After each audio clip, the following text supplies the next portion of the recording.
Has anyone else noticed that bots have just completely taken over every video game we play now? Not like NPC bots, because those are in every video game. How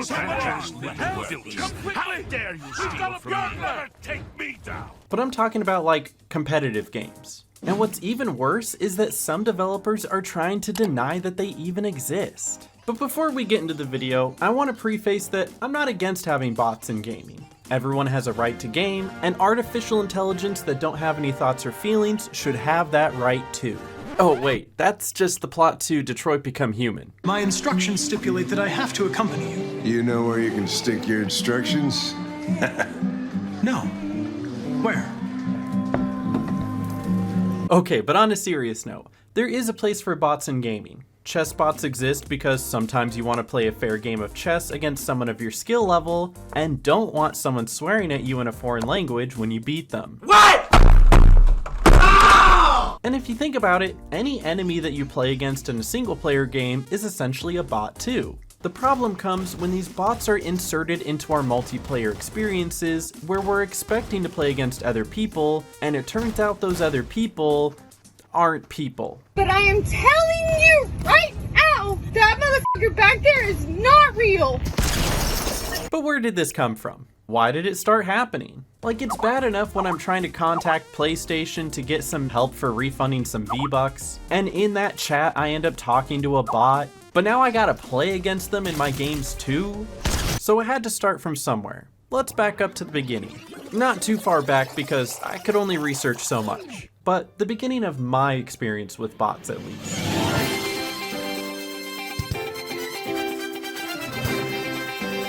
You know, the very first bot in a video game wasn't even a bot. It was just me plugging in a second controller while playing GoldenEye because my friends couldn't come over today, so I pretended and shot a lifeless body over and over again.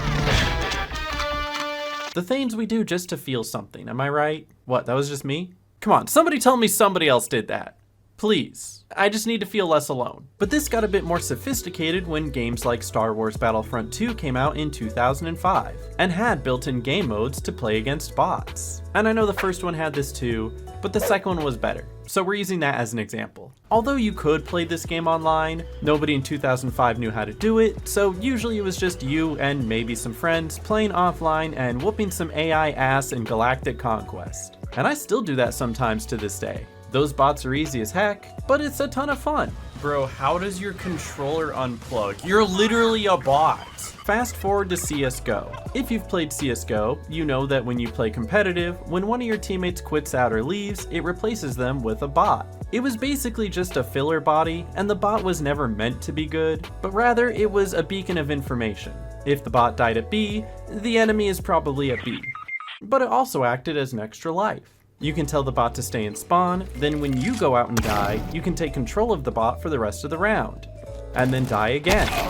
And then we get to games like League, where they literally let you play bot games. This is mostly for new players getting into the game, as it's a great way for them to learn and get a feel for each hero. It's essentially a tutorial, but without holding your hand too much. But then we get to more modern day gaming. And we went from having designated bot game modes to bots being in every game mode, whether we like it or not. It seems like a lot of popular multiplayer games are just infested with bots now. And maybe this has something to do with the dead internet theory, where almost every single interaction you have on most social medias isn't even with a real person anymore. All of those likes on Instagram or views on your YouTube video aren't even real. But maybe I'm getting too ahead of myself. Let's talk about Call of Duty. COD is a funny one because they don't come out and say that they use bots, but most of the community insists that they've seen it. While they are open to there being bots in something like COD Mobile or their bootcamp mode added in MW3, they say there aren't any in online multiplayer or Warzone. I mean, I can confidently say that I haven't personally experienced this, and that's just because I get curb stomped in every single Call of Duty lobby that I play in.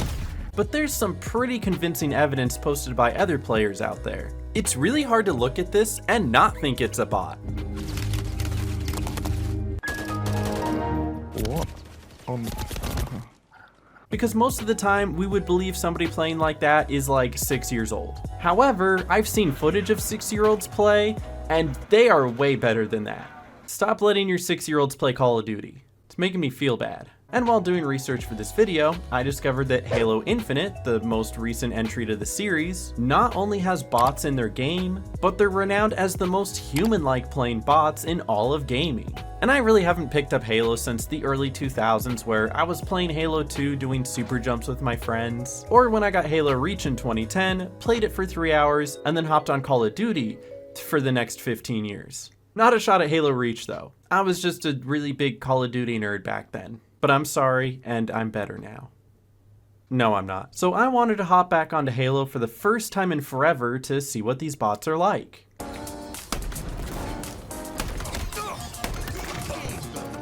Alright, that was definitely a bot. That was a bot. Alright, I'm not too sure if that's a bot. No, that's a bot. Also, apparently bots can lag. Man, they really made it realistic, huh?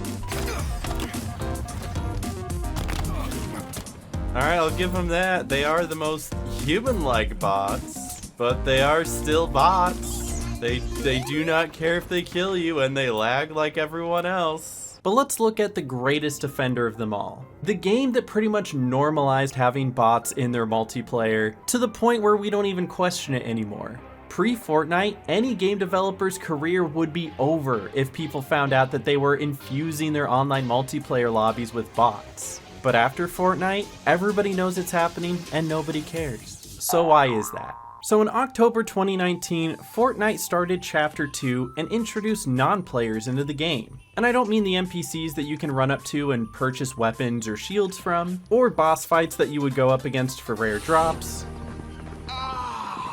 I mean other competitors in the game for you to eliminate to boost your KD and get you one step closer to a victory royale. And they don't even hide it. The bots have the most obvious names ever and play so badly that if you die to one, I don't know man, just go play Hello Kitty Island Adventure. Honestly, I hear it's really good.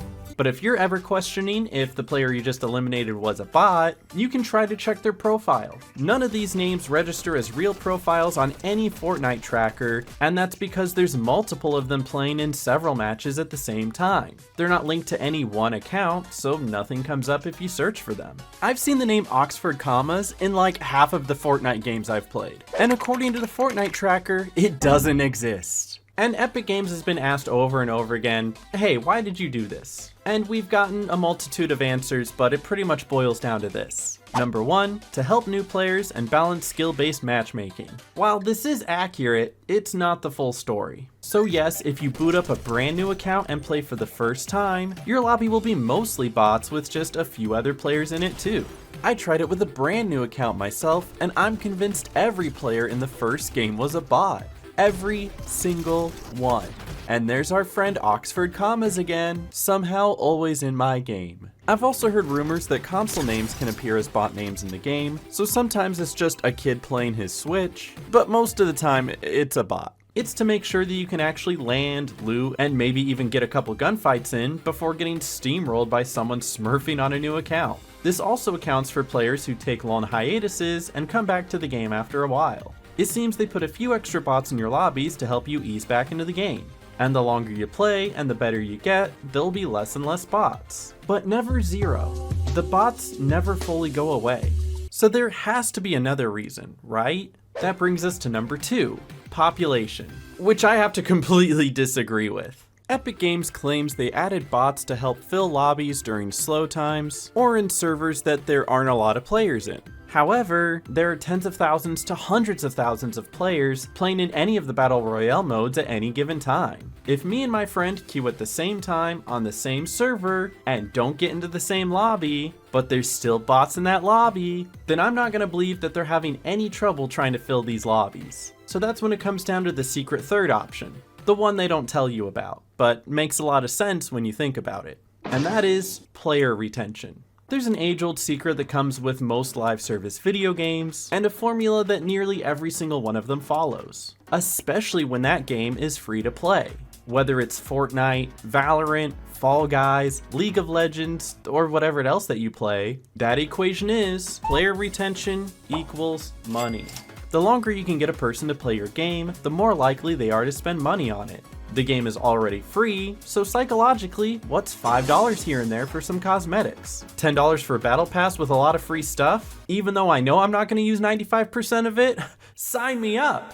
I mean, it could be worse. You could be spending $80+ on a Valorant bundle. And trust me when I say, on any of these games, that adds up quick. The average consumer that would normally spend $60 on a video game is now spending a higher margin than that on any free-to-play game.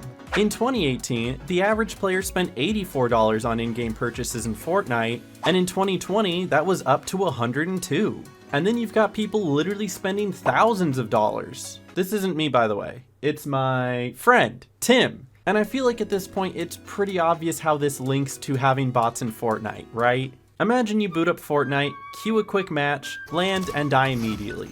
You queue again, land again, die immediately. Queue again, land again, die. You've gotten 0 kills, spent less than 60 total seconds on the ground, so you quit out and play something else that could potentially fight for your attention and money. You see, Epic doesn't want that. So they add a few bots into the game, then when you land, you take out a couple bots, loot up the area, and you're feeling good. You got a couple of limbs on the board, and you're finally able to rotate out of the first place you landed and explore a bit more of the map. Maybe you take out another bot along the way, and then eventually you get eliminated by the first real player you come across. Which is super obvious that they were a real player, because they build like this.